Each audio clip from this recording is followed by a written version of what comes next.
মূল্য চুরি করলেও মানুষকে ওইভাবে রাখে না। কে কোথায় সংসদ ভাঙতে গেছে আমার ওয়াজ শুনে নাকি উদ্বুদ্ধ হয়েছে। আমি রিমান্ডে 10 দিন বলছিলাম, স্যার আমার একটু দেখান তো যে কোন ওয়াজ শুনেও পাগল উদ্বুদ্ধ হইল দেখি। আমার নিজের ওয়াজ আমি নিজেই উদ্বুদ্ধ হই না, আর ও সেই সিরাজগঞ্জ থেকে উদ্বুদ্ধ হয়ে তরবারি নিয়ে এসেছে সংসদ ভেঙে ফেলবে। আর সংসদ তরবারি নিয়ে ভাঙা যায়? বলে না, ওই ওয়াজ শোনানো যাবে না, আপনার ওয়াজ শুনে ও পুরিস। ঠিক আছে, এই আমার অপরাধ যে আমার ওয়াজ শুনে নাকি একজন উদ্বুদ্ধ হয়ে সিরাজগঞ্জ থেকে তরবারি নিয়ে এসেছে সংসদ ভেঙে ফেলবে। বলেন সুবহানাল্লাহ। শয়তান এগুলো শোনে আর হাসে। আমরা শয়তানি করব কোথায়? ফাঁসির কন্ডেম সেল তাদের জন্য যাদের ফাঁসির অর্ডার হয়ে গেছে এদের। আমার তো এখনো বিচারই শুরু হয়।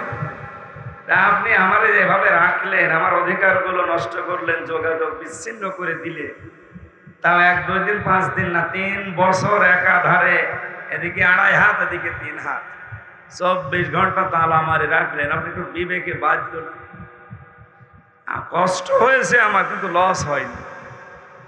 আমি মাওলানা মামুনুল হক, মাওলানা সাখাওয়াত হোসেন রাজি সহ, আজকে খালিদ সাইফুল্লাহ আইয়ুবী ভাই ছিল আমার সাথে দুপুরবেলা, ওনাদের সাথে এই সময়গুলো পার করেছি।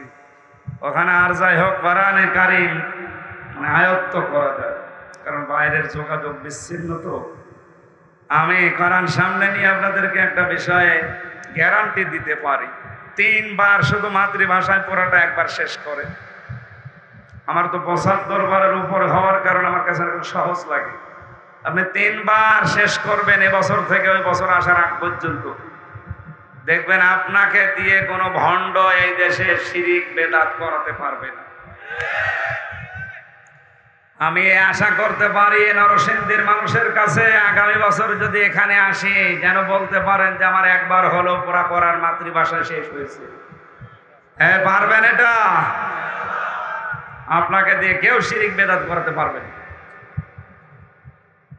3 নম্বরে শুধু এটা বুঝলেই হবে না, যতটুকু বুঝেছেন ওর উপরে ততটুকু নিজের জীবন মেলানো লাগবে।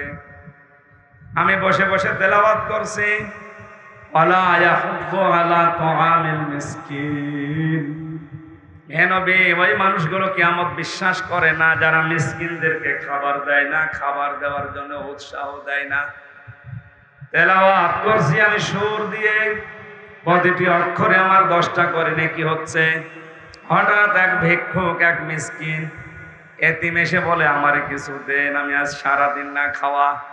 আমার উচিত ছিল কোরআন পড়া বন্ধ করে সমর্থ থাকলে তার খাবারের ব্যবস্থা করা।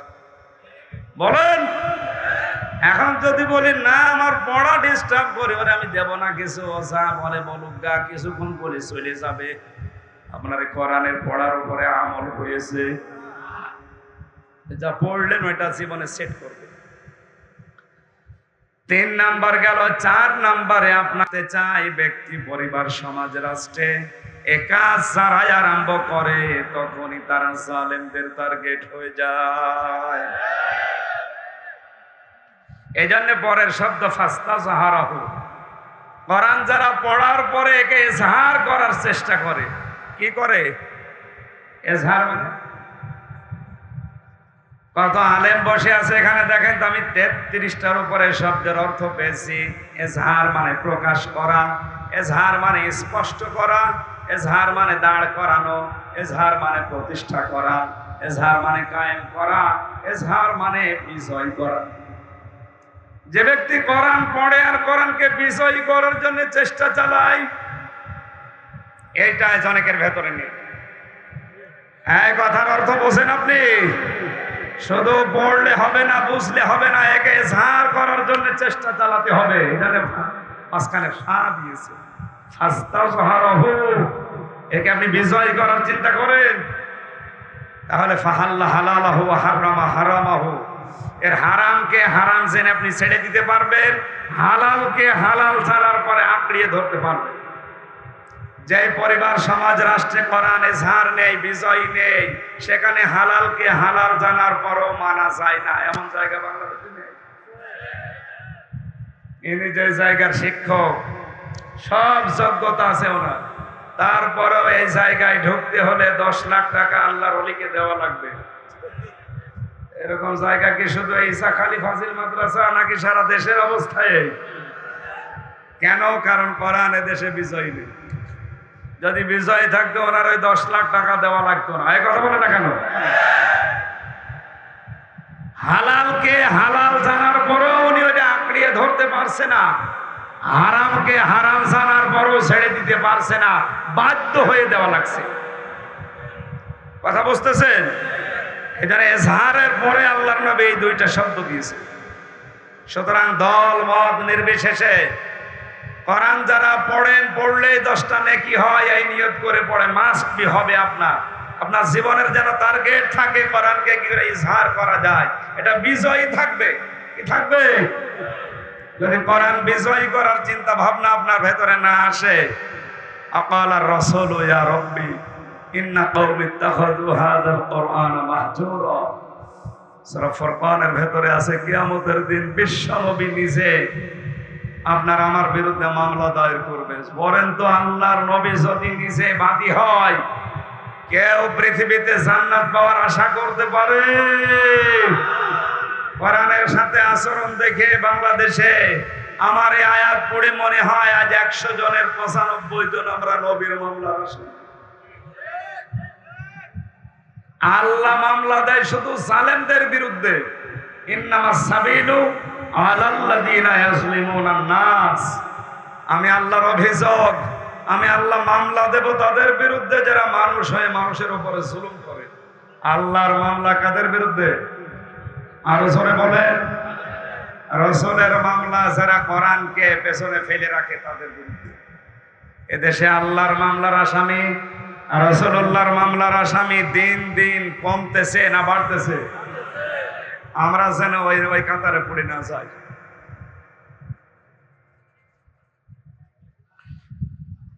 আমার ভাইরা, কয়েকদিন আগে মাওলানা মামুনুল হককে দেখতে গিয়েছিলাম, কয়েক ঘন্টা ওনার কাছে ছিলাম। উনি সর্বশেষ যে কথাগুলো বলছিলেন, হামজা 3 বছর আমরা এক জায়গায় ছিলাম, এক ঘরের ভেতরে ছিলাম, বাইরে এসেও তোমারে আমি এই কথাই অনুপ্রাণিত করি, এই কথাই তোমাদেরকে জানাই। আমরা যে যাই করি না কেন কোরআনকে আমরা যেন এজাহার করতে পারি, বিজয় করতে পারি, এইটা জাতিকে জানাও। মানে যেহেতু মুহাদ্দিস শাইখুল হাদিস ফাস্তা জাহারাহু, এই শব্দটা আমাদের চাইতে উনি ভালো বুঝেছেন। আমি আবার আহ্বান জানাচ্ছি যে যা করছেন আমি হয়তো আপনাকে ফেরাতে পারবো না, আপনার জীবনের যেন এইটা টার্গেট থাকে যে কি করে কোরআনে দেশে বিজয় করা যায়। আপনি তাবলীগ করবেন না, আমার কোনো নিষেধ নেই। বাল্লিগ মা উনজিলা ইলাইকা মির রাব্বিক, আপনি তাবলীগ করেন, যেটা রব নাযিল করেছে তার এটা ফরজ, কিন্তু আপনার জীবনের যেন টার্গেট এটা থাকে, আনাকিমুদ্দিন, কি করে আল্লাহর দ্বীন এই জমিনে কায়েম হয়। কথা বলেন ঠিক কিনা? আপনি ইসলামী আন্দোলন করছেন, কোনো অসুবিধা নেই, করে যান। এই টার্গেট নিয়ে করবেন কি করে ফাস্তাজহারাহু, ইসলামকে দেশে বিজয় করা যায়। আমি 3টা বছর এইটাই উপলব্ধি করতে পেরেছি, দিন যদি সত্যি দেশে কায়েম না হয়, আকাশ দিয়ে উড়ে গেলেও সালেমের টার্গেটের বাইরে যেতে পারবেন না।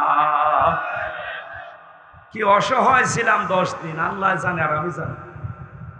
এমন অসহায় করে রাখে, কেউ নেই আপনার পাশে, মাটির নিচে ঘর, আপনি একা, আর ওরা 20 জন সামনে বসে আছে। কি করবেন আপনি? যা বলতে বলে তাই বলা লাগে, করলেও বলেন, না করলেও বলেন। দিন যদি বিজয় থাকতো, সত্যি কথা বলেন তো এরকম জুলুম করে দুনিয়ায় কেউ টিকে থাকতে পারতো? বাংলাদেশে যত মামলা আছে, যারা মামলা দেবে এটা যদি প্রমাণ না হয় যে মামলা দেবে, তার বিরুদ্ধে ওই মামলা দেওয়া লাগবে। এমনি কয়েক লাখ মামলা এমনি খারিজ হয়ে যাবে। এজন্য আহ্বান জানাচ্ছি, ফাস্তাজহারাহু করে কোরআনকে বিজয় করার জন্য চেষ্টা চালান, যে যেখানে আছেন ওই জায়গা থেকে। তাহলে হালালকে হালাল জেনে আপনি মেনে নিতে পারবেন, হারামকে হারাম জেনে ছেড়ে দিতে পারবে। শব্দটা কত ভয়ঙ্কর দেখলেন, আদখালাহুল্লাহুল জান্নাহ। আল্লাহর নবী বলেন আল্লাহ তোমাকে জান্নাতে দিয়ে দিয়েছে, না জান্নাতে দেবে? দিয়ে দিয়েছে। মাজিদ সিগা আদখাল, আল্লাহ নিজে তোমাকে জান্নাতে দিয়ে দিয়েছে। প্রশ্ন আসতে পারে আমি তো মরি নাই, তাহলে জান্নাতে দিয়ে দিল কি করে? এর আগে যে শব্দগুলো ছিল দেখেন, প্রত্যেকের আগে ফা আছে।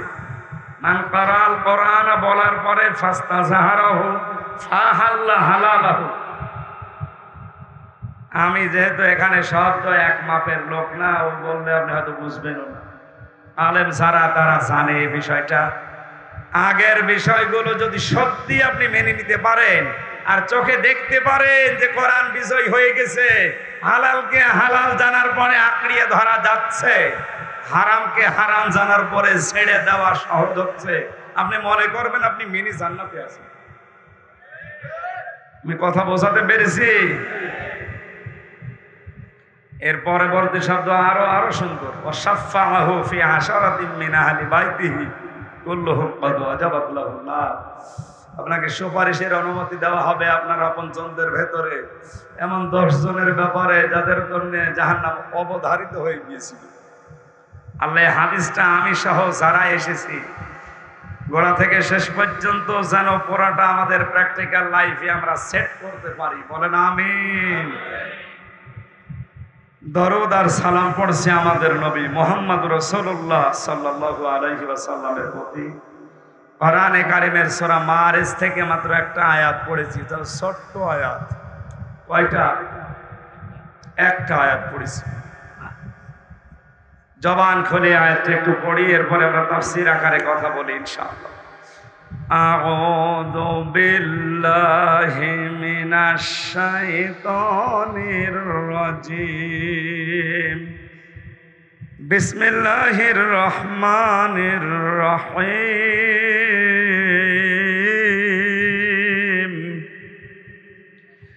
ইল্লাল মুসাল্লিন।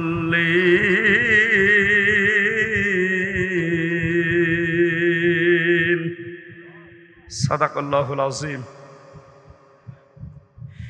এটা সূরা মারিজের 22 নম্বর আয়াত। কয় নম্বর আয়াত? ছোট্ট একটা আয়াত। দেখেন এর ভেতরে কত কিছু আল্লাহ লুকিয়ে রেখেছে।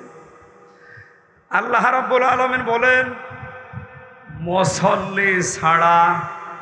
মুসল্লি ছাড়া মানে এর আগে 3টা আয়াতে আল্লাহ গুরুত্বপূর্ণ কয়েকটা কথা আমাদের জীবন সংক্রান্ত বললেন। ইন্নাল ইনসানা খুলিকা হালুআ ইযা মাসসাহুশ শাররু জাযুআ ওয়া ইযা মাসসাহুল খায়রু মানুআ ইল্লাল মুসাল্লিন। আল্লাহ পাক বলেন অবশ্যই আমি মানুষকে বানিয়েছি অস্থির চিত্র দিয়ে। মানুষ সব সময় ব্যস্ত। মানুষ কি সব সময় ব্যস্ত, এটা মানুষের স্বভাব। এই সহজাত দিয়ে আল্লাহ মানুষকে বানিয়েছে। স্থির থাকলে আপনার ভালো লাগবে, সব সময় আপনি ব্যস্ত। ইযা মাসসাহুশ শাররু জাযুআ, অকল্যাণ যদি মানুষকে স্পর্শ করে তখন সে হতাশকারী হয়ে যায়। ওয়া ইযা মাসসাহুল খায়রু মানুআ, কল্যাণ যদি স্পর্শ করে মানুষ তখন কৃপণ হয়ে যায়।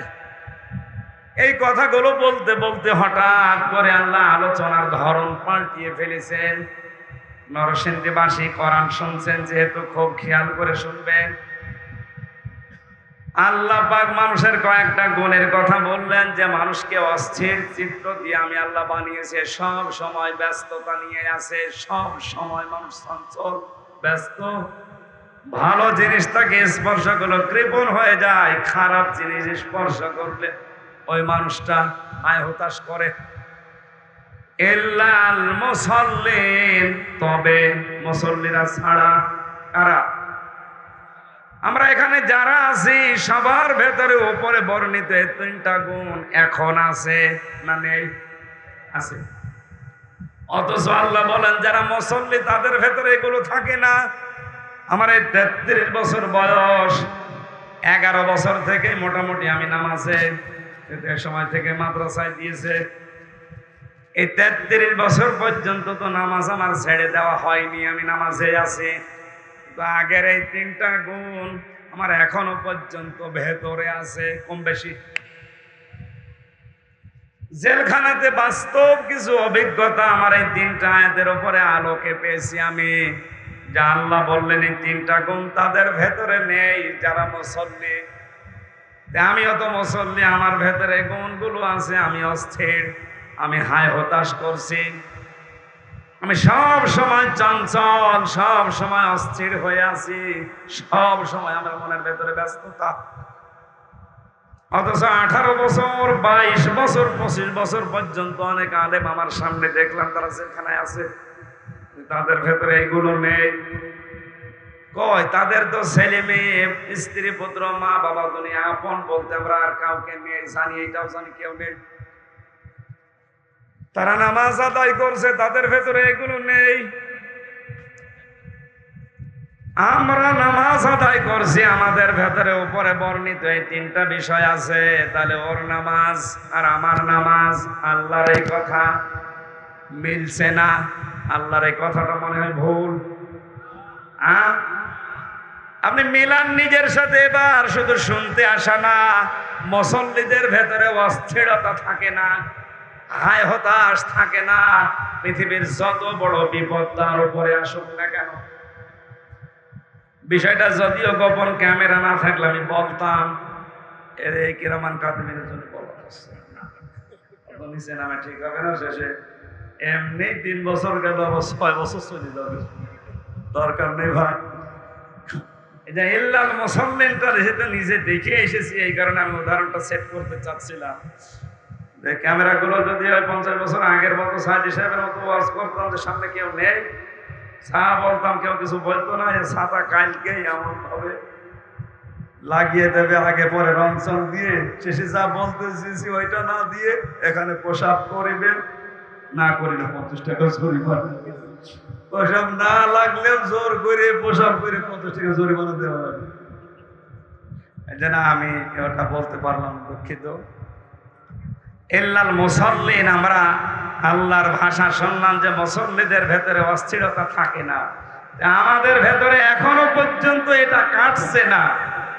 আল্লাহর ভাষা ঠিক আছে না আমরা ঠিক আছি? আমাদের ঠিক হওয়ার দরকার না, বলেন?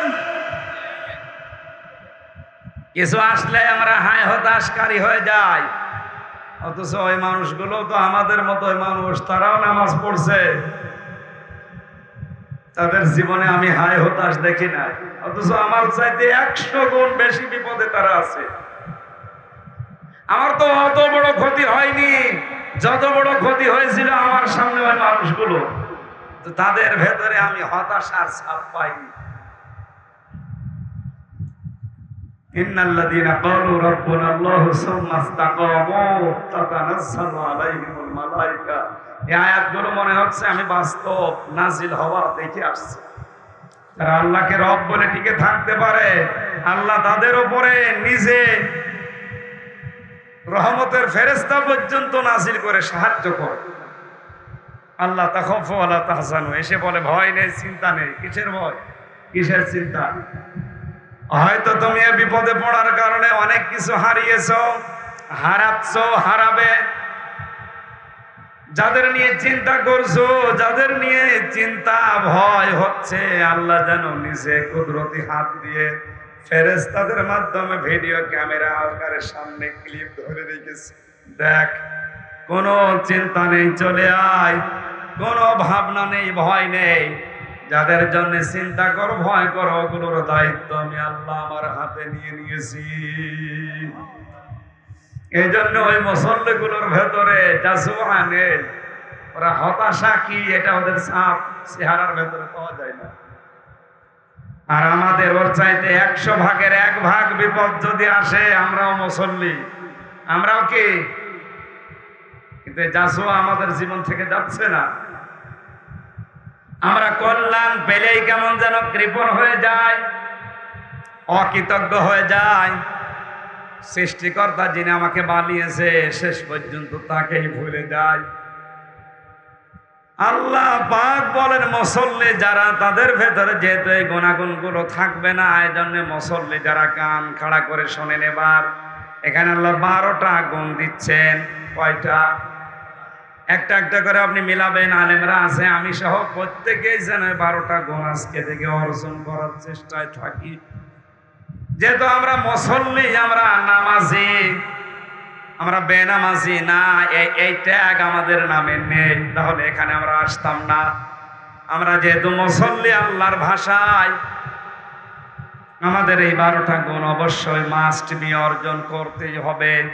1 নম্বরে আল্লাহ পাক বলেন আল্লাযীনা হুম আলা সালাতিহিম দাইমুন। মানুষ অস্থির হবে না, হায় হতাশ করবা না, বিপদে পড়লে কৃপণ হয়ে যাবে না, আল্লাহর কল্যাণ কিছু পেলে। ওই মুসল্লিগুলো যারা নামাজ কন্টিনিউ করে, যারা নামাজে দায়েম কায়েম থাকে। এখানে হাজারো মুসল্লি বসে আছে, অনেকেই 5 ওয়াক্তের জায়গায় 3 ওয়াক্ত নামাজ পড়ে। আছে না নেই? বলেন, আপনি কি মনে করেন আল্লাহর এই বিধানকে? আমি তো বুঝি না। মুসা আলাইহিস সালামের জামানায় আল্লাহ পাক একবার ঘোষণা দিয়েছেন মুসা নবীকে, যে একজন কামার, তাকে তুমি জান্নাতের সুসংবাদ দিয়ে দাও। মুসা নবী আবেগপূর্ণ নবী ছিলেন, কিছু হলেই খালি প্রশ্ন করতেন।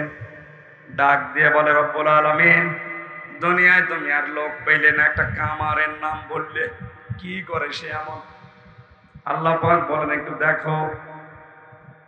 তালতলি বাজার মনে করেন, এরকম বাজারের এক কর্নারে যে দেখে কামার দা খন্তা কোড়াল এগুলো লোহা পিটিয়ে গরম করে বানাচ্ছে, মগর মাথার উপরে তোলে, আবার লোহার উপরে পিটায়।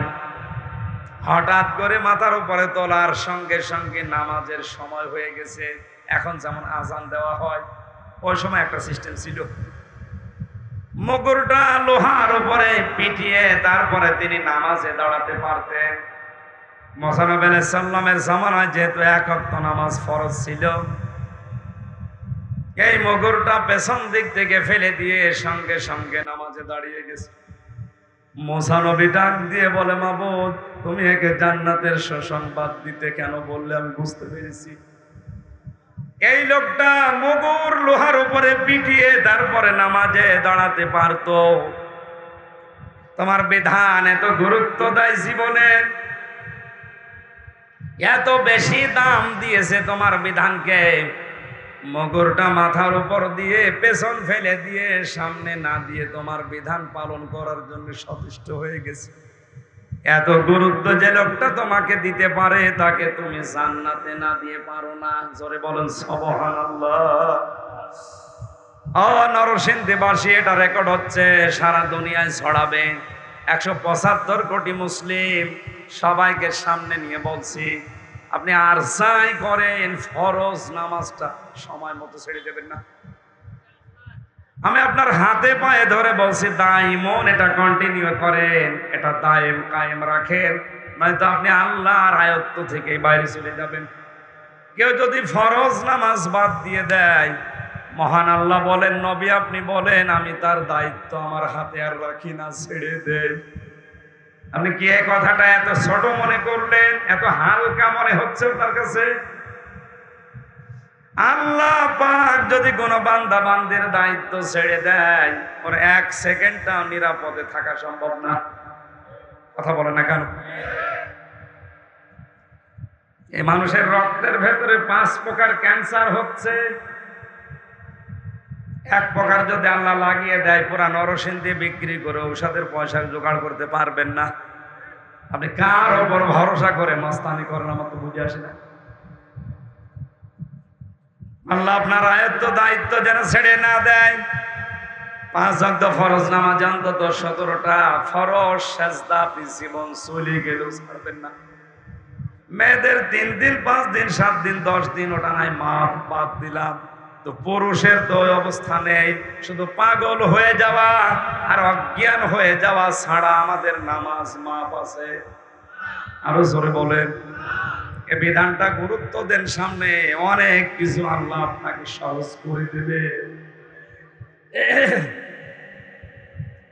আল্লাহ পাক বলেন মুসল্লিদের আরেকটা গুণ হচ্ছে ওয়াল্লাযীনা ফী আমওয়ালিহিম হাক্কুম মা'লুম, তাদের সম্পদের ভেতরে বঞ্চিতদের হক আছে। কি আছে? এই বিষয়টা অনেক মানুষ জরিমানা মনে করে রেখে দিয়েছে। মাল সম্পদ এখন খালি জমা করে আর গণনা করে। এর 4-5 আয়াত আগে আল্লাহ নিন্দা দিয়েছেন, কাল্লা ইন্নাহা লাযা নাযাআতাল লিশাওয়া। আয়াতগুলো পড়লে আমার মনে হয় কলিজার ভেতরে কাপ ধরে। আল্লাহ একই কড়া কঠিন বাক্য ব্যবহার করলেন, কাল্লা কখনোই না, ইন্নাহা লাযা, তোকে আমি লাজায় প্রবেশ করাবো। নাযাআতাল লিশাওয়া, এখানে গেলে আগে চামড়া খসে যাবে। কি খসবে? কি মনে হচ্ছে বলেন তো? এমন একটা জাহান্নামের ঘরের ভেতরে আল্লাহ প্রবেশ করাবে যে দরজা দিয়ে প্রবেশ করলে আগে চামড়া খসে যায়। রিমান্ডে আমাদের বিভিন্ন জিনিস দেখিয়েছে যে এই নখ তুলে নেওয়ার যেগুলো দিয়ে তোলে, যদিও আমার তোলেনি, আমাকে দেখিয়েছে যে যেগুলো দিয়ে আমরা তুলি, বলেন হ্যাঁ ওগুলো অস্ত্র মামলা, যাদের মার্ডার মামলা তাদের এই নখ তুলে স্বীকার করায়। আমাদের মৈলচুরি আমরা বললাম না, আমার আবার কি স্বীকার করাবে? এই কঠিন অবস্থায় ভয়ঙ্কর ঘরের ভেতরে নিয়ে শুধু ওই মাল মশলাগুলো অস্ত্রপাতিগুলো দেখালেই নখ উঠে চলে যায় না, চামড়া খসে না। আল্লাহ বলেন নাযাআতাল লিশাওয়া, এমন একটা ঘর বানিয়েছে জাহান্নামে লাযা, এখানে গেলে আগে চামড়া খসে যায়। কথাটা শুনতে যত সহজ মনে হচ্ছে, বাস্তবে নিয়ে যান তো। যারা আলেম আছে ওনারা তো অবশ্যই টের পেয়েছে কত বড় ভয়ঙ্কর ঘর আল্লাহ বানাতে পারে। বলেন যেখানে গেলে আগে চামড়া খসে যাবে। এটা কোন গরুর জন্য, ছাগলের জন্য, ভেড়ার জন্য না, আমাদের জন্য। আল্লাহ বলেন 2 প্রকার মানুষকে এই চামড়া খসানো ঘরে লাযা ডাকবে। তাদউ মান আদবার ওয়া তাওয়াল্লা, যারা সত্যকে সত্য জানার পরে পৃষ্ঠ প্রদর্শন করে চলে যায় আর মুখ ফিরিয়ে চলে যায়। আমার তো আয়াত পড়ার পরে মনে হয় বাংলাদেশে এই চরিত্রের মানুষ বেশি। এদেরকে সত্যকে সত্য চোখে আঙ্গুল দিয়ে দেখিয়ে দিলেও শুধু রাজনীতি বলে পেছন ফিরে চলে যাচ্ছে, অথচ জানে যে এটা সত্য।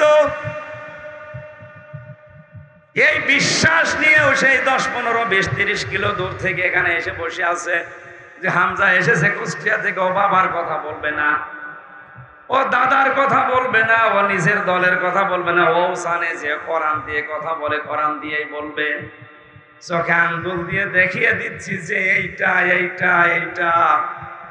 এরপরও মনে মনে ভাবেন না এ তো আমার দলের লোক না, এ আমার বাবার মুরিদ না, এ আমি মানি না। এরকম চরিত্র দেশে নেই।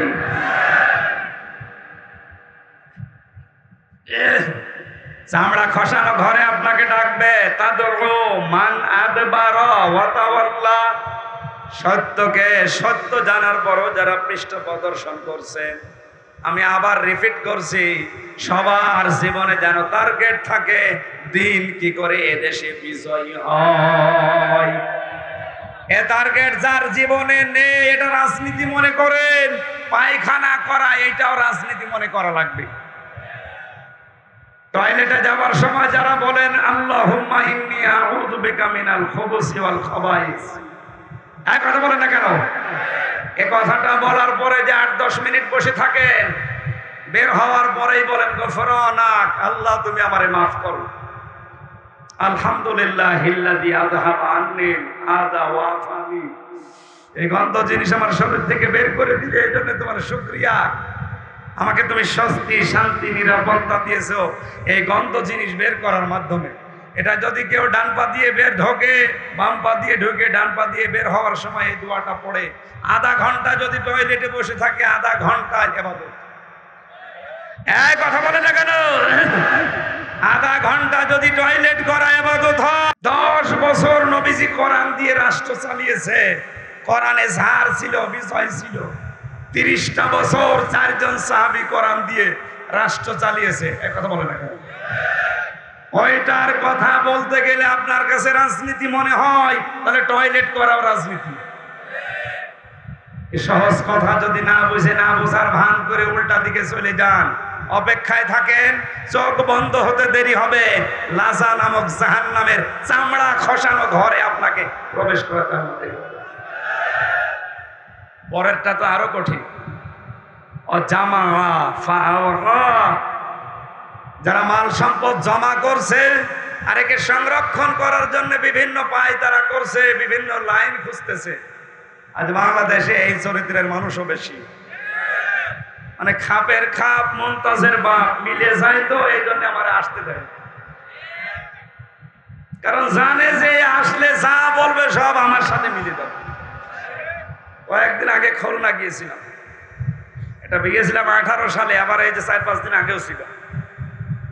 আমার বলছো, হুজুর আপনি স্বামী স্ত্রীর গন্ডগোল কেন হয়, একটা বই লিখেছেন না, দাম্পত্য জীবনের কলহ এবং তার সমাধান। আমি জেলখানায় 3টা বছরের বাস্তব অভিজ্ঞতা বলছি। ওখানে অধিকাংশ মানুষের মামলাগুলো পারিবারিক জীবন সংক্রান্ত। এখন যে জল্লাদ আছে, শাহজাহান জল্লাদের পরে শাহজাহানের বাড়ি নরসিংহ। আমি প্রথম ঢোকার পরে দেখি বড় বড় গোপ নিয়ে বিড়ি খাচ্ছে, সিগারেট। কে আপনি? আমার নাম শাহজাহান ভইয়া। শাহজাহান ভইয়া মানে আমার বংশের নাম ভইয়া। কত বছর আছেন? যে আজ প্রায় 30 বছর, 167 বছর আমার সেন। আপনি তো কিয়ামতের পরও বেরোতে পারবেন না। 167 বছর আপনার জেল, আর নরসিংদী বাড়ি আপনার ভইয়া, নাম এখনো বলেননি। গরম দিয়ে আমার আমার বংশের নাম ঠিক আছে। এই লোকটা বের হয়েছে না? এখন যে লোকটা জল্লাদের দায়িত্বে আছে ওর নাম ইলিয়াস। ফাঁসি যাদেরকে দেয় ওর নাম ইলিয়াস, বাড়ি চট্টগ্রাম। খুব বড় মামলা নিয়ে ফাঁসির আদেশ নিয়ে বসে আছে আজ প্রায় 30 বছর ওর জেল। বউ মার্ডার করিস। 17 বছর আগে শুনলাম, একদিন আমার সাথে কথা বলছিল, বললাম ভাই কি? 17 বছর সৌদি আরবে ছিলাম, দেশে এসে বিবাহ করলাম, আমার বউর সাথে আর আমার বোনের সাথে আর আমার মার সাথে মিলবে। কিছু মাকে বোনকে দিলেই বউ মন খারাপ করে। আমার কষ্টের জিনিস আমি দেব, বউ মন খারাপ করবে। ওরে একটু শাসন করার জন্য একটু দিলাম, ও ছাতা গেল মুখ। শেষে আমার রায় হয়েছে আমার ফাঁসি। আমি এখন 30 বছর, এখন যাবজ্জীবনে আছি। 30 বছর আমার জেল খাটা লাগবে। এই ফাঁসি মাসি দিয়ে 4 মাস করে মাফ হয়, তারপরেও 22 বছর এ জেলে থাকা লাগবে। যে বলেন 22 আর ওদিকে 17 সৌদি আরবে, কত বছর গেল? তো ওর জীবন আর কি থাকে? ওখান থেকে নিয়ত করেছিলাম, যেহেতু মাওলানা মামুনুল হক সাহেব আর শাখাওয়াত হোসেন রাজি ভাই আমার পাশেই ছিল, ওনাদের কাছে বললাম এগুলো নিয়ে কি করা যায় বলেন তো। এই দাম্পত্য কলহর সমাধান দরকার সব জায়গায়। অধিকার 100 জন যদি আসামি হয়, 10,000 আসামি ছিল, আর মনে হয় 3-4 হাজার তো হবে এই বউ মার্ডারের আসামি। হয় মেরে ফেলেছে, নাই আদামারা করে ফেলেছে, যৌতুক চেয়েছে, এইরকম চিন্তা ভাবনা করে করে বই লিখেছিলাম, কিছু টুকে টুকে বাইরে এসে প্রকাশ করেছি। ওটা স্টেজে কয়েকটা আছে, পারিবারিক জীবনে দাম্পত্য কলহ এবং এর সমাধান কি, পরকীয়া প্রেম থেকে মুক্ত হওয়ার 19টা ঔষধ দেওয়া আছে। এটা যারা আজ লাইনে আছেন কিনে নিয়ে যাবে, নাকি এলাকায় মনে হয় এরকম মানুষ নেই? ওই সামনে যে সাদা গাড়ি আছে ওখানেও পাবেন, মোনাজাতের পরে নেবেন। আশা করছে এটা নিয়ে মেয়েকে, যাদের বিয়ে হয়নি তাদেরকে পড়ান, আপনার বউকে পড়াবেন। যদি অন্য জায়গায় কোনো আনসান থাকেও, আশা করছি আল্লাহ তাকে ফিরিয়ে আনবে।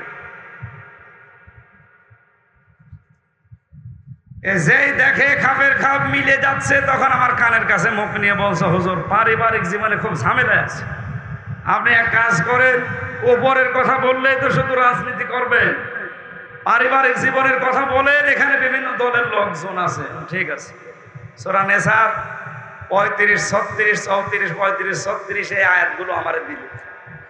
তাফসীর আকারে কথা বলে ওখানে 9টা পয়েন্টের উপরে বলেছিলাম যে পারিবারিক জীবনে এই কারণে গন্ডগোল হয়, আর এগুলো মেটাতে হয় এই কারণে। এই পদ্ধতিগুলো আল্লাহ দিয়েছে। মাহফিল শেষ করে বাড়িতে গেলাম, যে দেখি কথা বলছে না। কি ভাই, আপনি কথা বলছেন না, আপনার বাড়ি খাবারের দাওয়াত।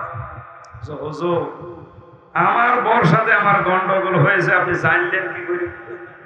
কি বলে না, আমার যা যা হয়েছে আপনি সব আজকে বলেছেন। অবশ্যই আপনাকে কেউ বলে দিয়েছে। আমারে কেউ বলে দিয়েছিল না? বলেছে। কে বলেছে বলেন তো?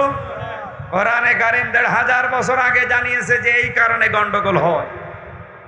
এখন আমি যদি ওই কারণগুলো তুলে ধরি কোরআন দিয়ে, আর যাদের ভেতরে ওইগুলো পাওয়া যাবে ওরা তো বলবেই যে সম্পদ যারা জমা করছেন বৈধ অবৈধ দেখা দেখি নেই, আর এটা সংরক্ষণ করা যায় কি করে সেই তালবাহানা, সেই রাস্তা খুঁজতেছে। আপনার জন্য চামড়া খসানো ঘর অপেক্ষা করছে। দেখে যখন মিলে যায় বলবে না, ওরে বাদ দিয়ে অন্য হুজুর নিয়ে আসো যারা ড্যান্স দিতে পারে। ড্যান্সের হুজুরের কোনো বাধা আছে? আরো পাহারা দিয়ে নিয়ে যায়। আর আমাদেরও বাধা পাহারা দিয়ে নিয়ে না, চুরি করে এসেও থামে না। গতকালকে সে কোথায় ছিলাম? সাতক্ষীরা শ্যামনগর। কয়েকদিন আগে এত কষ্ট করে গেলাম, আল্লাহর ওলিরা বলছে না আপনাকে মোনাজাতও করতে দেব না, আপনি আবার বাড়ি চলে যান। আপনি এত দূর আনালেন কোথায়? কুষ্টিয়া, কোথায়? সাতক্ষীরা শ্যামনগর, প্রায় 200 কিলোমিটার, 400 কিলো আমরা আপ ডাউন করালেন। আর গত খাটার পরের দিন নরসিংদী।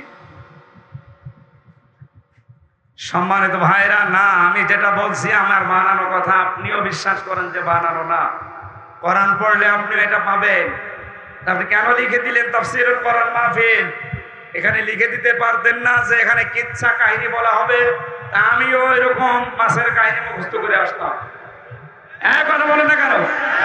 সাপের কাহিনী আমারও মুখস্থ আছে, ওইটা বলতাম। আপনি তো এটা লিখে দিয়ে আমার ঝামেলায় ফেলে দিয়েছেন। আমি এখন না বললে এই যে মেম্বার, এটা একটা আমানত। এই আমানতের খেয়ানত করে কিয়ামতে আমি যেমন ধরা খাবো, আপনিও কিয়ামতে আমার বিরুদ্ধে মামলা দেবেন।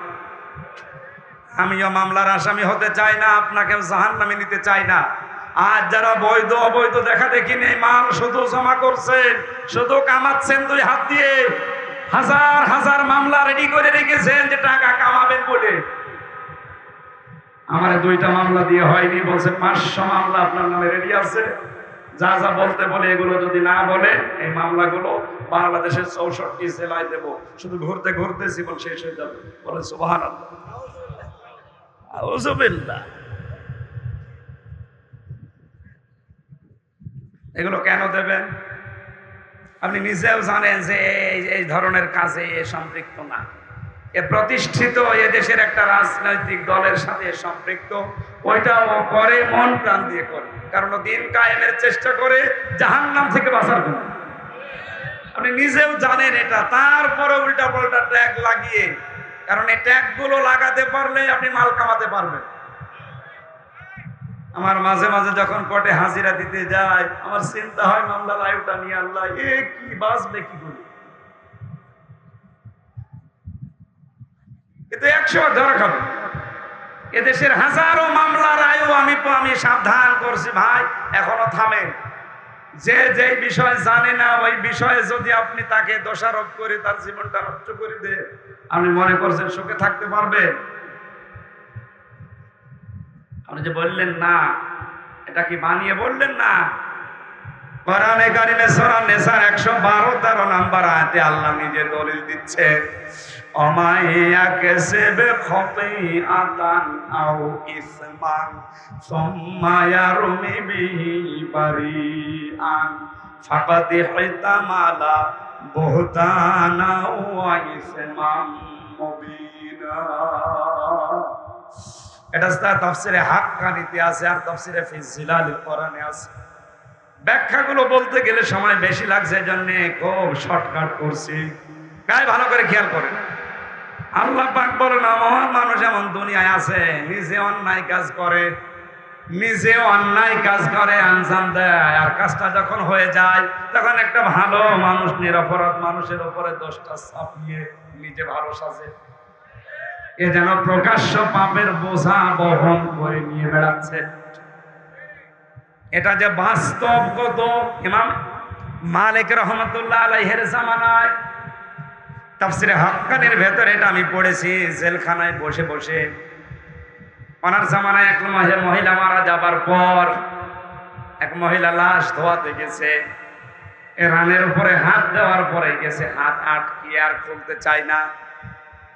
বহু চেষ্টা করে কয়েক ঘন্টা, না হাত ছাড়ে না, চামড়ার সাথে অ্যাটাচড লেগে গেছে। এলাকায় যিনি কাজী ছিল বিচারক বলছে এক কাজ করেন, এই জীবিত মহিলার হাত এখান থেকে কেটে বাদ দিয়ে দেন। জীবিত মহিলার স্বামী আর সন্তান বলছে না, আমরা এসেছি উপকার করার জন্য, এখন আমাদেরই আপনারা বাস দেবেন, এ আমরা মানি না। আর একটু বড় বিচারপতি যিনি, উনি রায় দিলেন এক কাজ করেন, মহিলা যেহেতু মারা গেছে ওরে কবরে দেওয়া হবে একটু পরে, ওর চামড়াটা ওই জায়গা থেকে কেটে বাদ দিয়ে দেন। তোর স্বামী আর সন্তান রাজি না, বলে না। আমার মা আর আমার স্ত্রী খুব ভালো মানুষ, আমাদেরকে সারা জীবন আমরা দেখেছি, এত ভালো মানুষ হয় না। আমরা এই নেককার মহিলাকে চামড়া কেটে বাদ দিতে দেব না। এখান থেকে একটা মাসলা আমি পেয়েছি। মেয়েরা এসেছে না? সম্মানিত মা বোনেরা, এই যে মৃত মহিলার স্বামী আর তার সন্তান কি বলেছে আপনি খেয়াল করেন তো। স্বামী ডাক দিয়ে বলেছে, উপস্থিত জনগণ, আমার স্ত্রী ভালো ছিল, নেককার ছিল, আমার মন মতো ছিল, ওর চামড়া কেটে বাদ দিতে আমি দেব না। আমিও কোরআন সামনে নিয়ে আপনাকে গ্যারান্টি দিতে পারি, শুধু নামাজ পড়া, রোজা রাখা আর কালো বোরকা পরে মনে করছেন আমি জান্নাত পেয়ে গেছি, না। মরণের পরে যদি সত্যি আপনার স্বামী বলে যে আমার স্ত্রী আমার মন মতো ছিল, আপনি জান্নাতি। এই কথাটা বলা আমার মনে হয় এখন যে অবস্থা চলছে 100 জনের 98 জন স্বামী আমরা বলতে পারবো না। বলেন,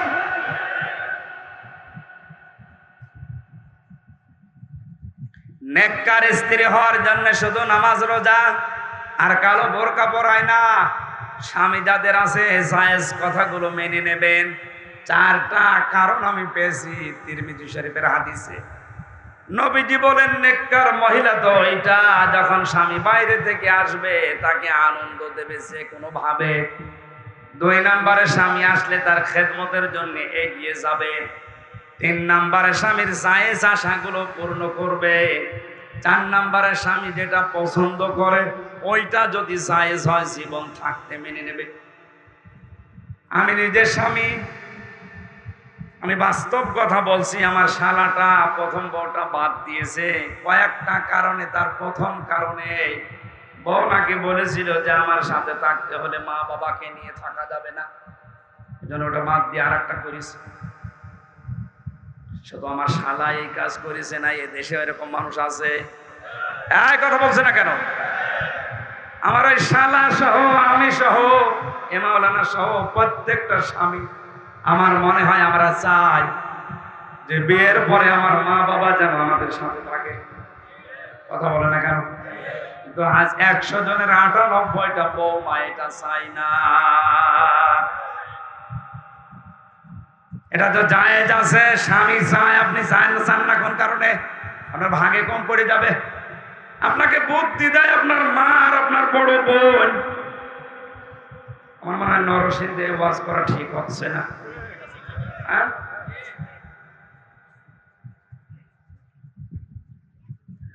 মা বোনেরা কথা বললে বলে না হুজুর আমাদের দেখতে পারে না। আল্লাহর কসম, কোরআন হাত দিয়ে বলছি, সবচাইতে বেশি ভালোবাসি আমি মেয়েদেরকে। বিশ্বনবী জানিয়েছে আমার কাছে 3টা জিনিস প্রিয়, সুগন্ধি, নামাজ আর আমার স্ত্রী। নারী জাতিকে নবীজি যেহেতু ভালোবেসেছেন, কোরআনের হাদিসের চোখ লাগিয়ে দেখতে পাচ্ছি আপনি জাহান্নামে যাচ্ছেন। ভারতের এই সিরিয়াল দেখে দেখে আপনি জাহান্নামে যাচ্ছেন। আমি স্বামী যেটা পছন্দ করে যদি জায়েজ হয় জীবন থাকতে আপনি মেনে নেবেন। মারা যাওয়ার পর স্বামী যদি সত্যি ওই মহিলার স্বামীর মতো বলতে পারে, না আমার স্ত্রী কিন্তু আমার মন মতো ছিল, আমি গ্যারান্টি দিয়ে গেলাম ছোটখাটো গোনা থাকলেও আল্লাহ তাকে জান্নাত দিয়ে দেবে।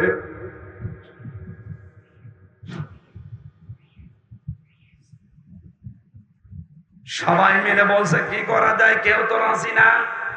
ওই দেশের প্রধান বিচারপতি তখন মদিনায় থাকেন, তিনি আমাদের নাম করা একজন আলেম, সবাই জানি ইমাম মালিক। ঘোড়ায় করে তাকে নিয়ে আসা হলো। এই মহিলাকে পর্দার আড়াল থেকে প্রশ্ন করছে, ইমাম সাহেব, এই মেয়ে হাত আটকিয়েছে কেন লাশের সাথে, সত্যি করে বলো কি কি করেছো। মেয়েটা সেই প্রথম থেকে শেষ পর্যন্ত বলতে আরম্ভ করেছে যে আমি এই এই করেছি, আমার কোনো দোষ নেই, কিন্তু ভালো মনে খালাস দোয়াচ্ছিলাম। ইমাম মালিক বলছে, না আমার কাছে কোরআন আর হাদিসের রাডার আছে, আমি কিন্তু সত্যি ধরে ফেলবো, এখন বলো। ধমক দেওয়ার পরে মেয়েটা বলছে, ইমাম লাশ ধোয়াতে ধোয়াতে এই মহিলার প্রতি একটা খারাপ ধারণা করেছিলাম আমি। খারাপ ধারণা এই যে তুমি উপরে ফিটফাট, তুমি ভেতরে সদরঘাট। তোমাকে আমি একদিন একটা পুরুষ মানুষের সাথে তোমার বাড়িতে প্রবেশ করতে দেখেছিলাম। এই যে আন্দাজে একটা মন্তব্য তার উপরে নিক্ষেপ করেছি, পরবর্তীতে খোঁজ নিয়ে জেনেছিলাম যে ওটা তার বড় ভাইয়ের ছেলে। ভাইয়ের ছেলে সম্পর্কে কি হয়? ফুফু। কি হয় বলেন? ফুফুর সাথে দেখা করা যে 14 জন পুরুষের সাথে একজন মহিলা দেখা করতে পারে, ভাইয়ের ছেলে তার ভেতরে নেই। একটা জায়েজ জিনিসকে আপনি হারাম দিকে গড়িয়ে দিলেন কোন কারণে? আমি শুধু এই কাজটা করেছিলাম মনে মনে লাশ ধোয়ানোর সময়। ইমাম মালিক বলে, মহিলা আমারও তো এইটাই মনে হচ্ছে তুমি কিছু না কিছু করেছো। নিজে অন্যায় করার পরে অন্যায়টা যদি কোনো নিরপরাধ ভালো মানুষের উপরে কেউ চাপিয়ে দেয়, সে যেন প্রকাশ্য পাপের বোঝা বহন করে নিয়ে বেড়ায়। ফাঁকা দেহে তামালা বহুতানা ওয়া ইসমাম মুবিনা। তুমি এখন প্রকাশ্য পাপের বোঝায় আছো, থাকো এভাবে। শাস্তি আছে কোরআনে কারিমে তোমার জন্য দুইটা। সূরা নূরের 4 নম্বর আয়াতটা তিনি তেলাওয়াত করে শাস্তির ঘোষণা দিলেন, ওয়াল্লাযীনা ইয়ারমুনাল মুহসানাতি সুম্মা লাম ইয়াতু বিআরবাআতি শুহাদা ফাজলিদুহুম সামানিনা জালদা ওয়ালা তাকবালু লাহুম শাহাদাতান আবাদা ইলা আখির আয়া। আল্লাহ পাক বলেন, যারা নিরপরাধ নিষ্কলুষ চরিত্রবান কোন নারীর উপরে জেনার তহমত ব্যভিচারের তহমত লাগিয়ে দেয়, কিন্তু সাক্ষী জোগাড় করতে পারে না 4 জন, তার 2টা শাস্তি দুনিয়ায় হবে। 80টা বেদ তাকে মারা লাগবে চামড়ার চাবুক দিয়ে। 2 নম্বরে কোনদিন আর তার সাক্ষী আদালতে গ্রহণযোগ্য হবে না। বাংলায় মামলার আয়ু যারা আছেন আর যারা মিথ্যা মামলা মানুষকে দিয়ে তার জীবনটা নষ্ট করছেন, নিরপরাধ মানুষের উপরে দোষ চাপিয়ে জীবনটা শেষ করে দিচ্ছেন।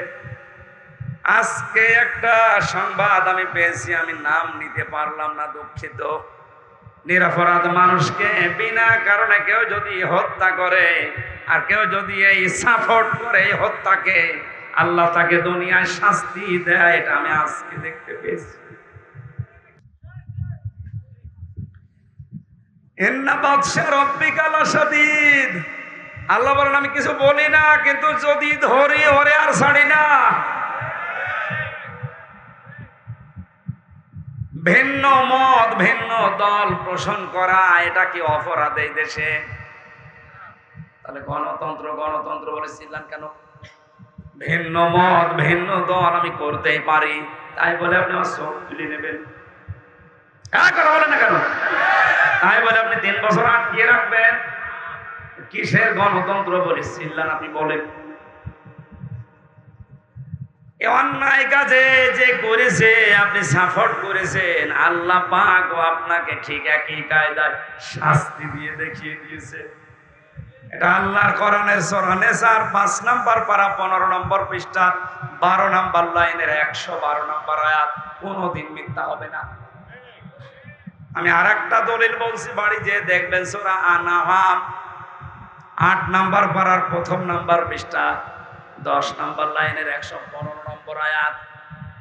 যেহেতু দুইটা শাস্তি তোমার উপরে নির্ধারিত, 80টা বেত মারা লাগবে, জল্লাদ শুরু করো। 79টা হয়ে গেছে কিন্তু হাত খোলে না। জল্লাদ ডাক দিয়ে বলে, কি ইমাম সাহেব আর কি করবো, আর মাত্র একটা চাবুক বাকি আছে, হাত তো খোলে না। উনি বললেন না, ওয়াতাম্মাত কালিমাতু রাব্বিকা সিদকাল ওয়া আদলা লা মুবাদদিলা লিকালিমাতি। আল্লাহ বলেন, আমার কালাম আমি 3টা জিনিস দিয়ে সাজিয়েছি। 1 নম্বরে যত কথা কোরআনে আছে সব সত্য কথা। 2 নম্বরে এটা ন্যায় বিচার ইনসাফপূর্ণ কথা। 3 নম্বরে কোনদিন আমার কথা কোনো রদ বদল হবে না। আমি যেহেতু 80টা মিয়াতা কি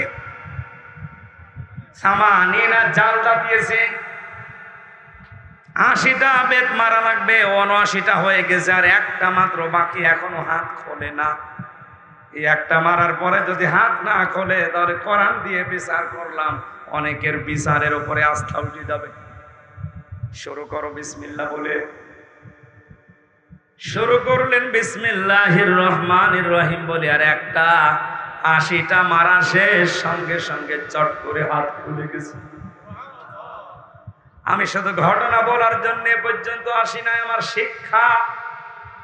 ও বাংলার মানুষেরা, আমার মনে হয় যদি আয়াতটা যে বাংলার সংসদে কায়েম থাকতো, সূরা নিসার এই 4 নম্বর আয়াত, কত মানুষের সাক্ষী এই বাংলার আদালত থেকে এমনি রিজেক্ট হয়ে যেত।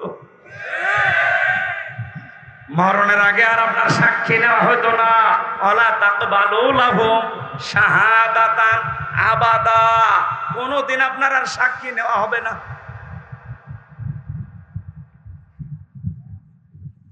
মান সালিমাল মুসলিমুনা মিন লিসানিহি ওয়া ইয়াদিহি, ওই লোকটাই তো মুসলমান যার হাতের দ্বারা মুখের দ্বারা মুসলমানেরা শান্তিতে থাকে। হাত মানে শুধু এই হাত না, মুখ মানে শুধু এই মুখ না। এই হাতের আমি 99টা অর্থ পেয়েছি হাদিসে। ইয়াদন মানে শুধু এই হাত বললে আল্লাহর নবী শুধু এখানে শব্দ দিয়ে শেষ করে দিতে পারতেন। আপনি টিকা দেখবেন এই হাদিসের মুহাদ্দিসিন ইকরাম যারা তারা বলেছে হাত মানে ক্ষমতার হাত, হাত মানে বিচারের হাত, হাত মানে পাওয়ারের হাত, হাত মানে আইনের হাত, হাত মানে টাকা পয়সার হাত, হাত মানে দলীয় হাত। এই কথা বলছেন না? এই হাত দিয়ে যা করা যায় এর চাইতে ক্ষমতার হাত দিয়ে আরো বেশি করা যায়। এই হাত দিয়ে আর কি করা যায়? করা যায় তো এই হাত দিয়ে। কথা বলে না কেন?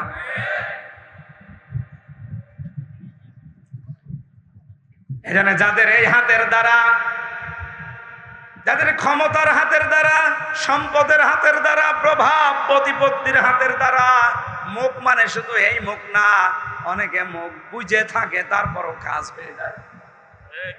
বাংলাদেশে এরকম মানুষ নেই? মুখে কথা বলে না, শুধু নাড়াবে, এদিকে 10টা লাশ পড়ে যাবে। যাদের হাতের দ্বারা মুখের দ্বারা আজ মুসলমানেরা নিরাপদে নেই। আপনি নামাজ পড়তে পারেন, রোজা রাখতে পারেন, 72 রাকাত নামাজ পড়তে পারেন, আপনি মুসলমান হতে পারেননি। নরসিংদীবাসী এই ছোট্ট একটা স্টোরি থেকে যেটা আমি শিক্ষা বের করেছি, ইমাম মালিক রহমতুল্লাহ আলাইহি এই শাস্তি দেওয়ার পরে জনগণকে দেখিয়েছিলেন যে নিরপরাধ কোন মানুষের উপরে বিনা কারণে কেউ যদি আন্দাজে দোষ চাপিয়ে মনে করে যা করেছি করেছি, আমার অসুবিধা নেই, আল্লাহ কিন্তু দেখিয়েছে যে পাপের বোঝা বহন করে কি করে মানুষ নিয়ে বেড়ায়। এটা যদি আজ বাংলাদেশে একবার আল্লাহ দেখানোর ব্যবস্থা করতো, বাংলাদেশে কত মানুষের হাত যে আটকে যেত আদালতে। কথা বলে না কেন? আমি আশা করব আপনার হাত আদালতে যদি না আটকায়, এমন জায়গায় আটকাবে জীবনে আর খুলতে পারবেন না। আজ অনেকের হাত আটকে যাচ্ছে। কত বড় বড় জায়গায় দাপটে ছিল, সাংবাদিকরা যেমন ধরা ধরেছে, সব হাত আজ শেষ, কোনো হাত আর কাজে লাগছে না। এখন যদি বলেন হুজুর আমি বসি না, আমার নাম ধরে ধরে বলেন, এখানে আসে কানে কানে বলছি, মিডিয়া বাদ দেন। কানে মুখে বলা ছাড়া উপায় নেই। তাদেরও হাত, কত বড় হাত ছিল, শুধু হাতের ইশারায় হাজার হাজার মানুষ শুয়ে পড়েছে।